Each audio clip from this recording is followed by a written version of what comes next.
Guide para sa mga mag-change ng employer dito sa Hong Kong. Ito guys yung mga kakailanganin natin kapag mag-change tayo ng employer.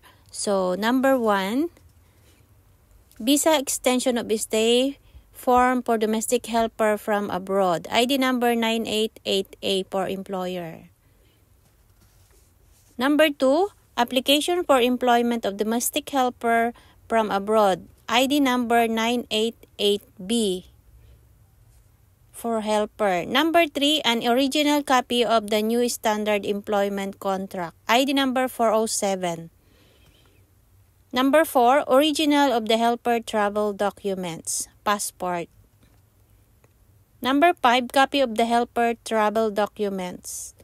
Number 6, copy of the helper Hong Kong identity card.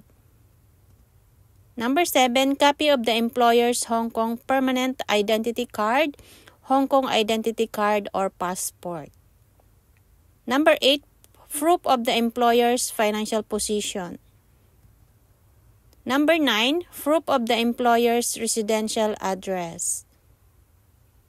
Number 10, release letter from the current employer showing the date of expiry termination of the contract.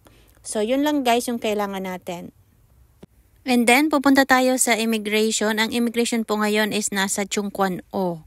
So, pagdating nyo po ng Chung Kwan O, mag-exit kayo sa exit B1 or B2. So, parehas lang po siya. And then, tatawid po tayo. Makikita na natin yung immigration doon.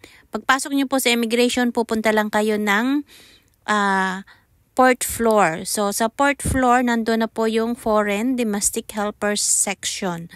Ando na po siya lahat. So, meron na rin po doon na nagsi-Xerox.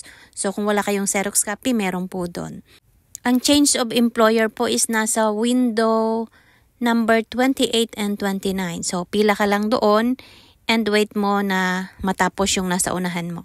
So, madali lang po siya basta wala kang kulang. So, after na makita na po siya ng immigration officer, tatatakan na nila yon. Then, waiting ka na lang para masend sa'yo yung visa mo. 6 weeks po para ma-release yung iyong bagong visa. Sa address na po siya ng bagong amo mo. I hope na nakatulong ito sa inyo guys sa mga may question about sa pag-change ng employer. So, maraming salamat. Subscribe naman kayo dyan. Share sa mga nais po or nangangailangan ng information na to. Maraming salamat. God bless everyone.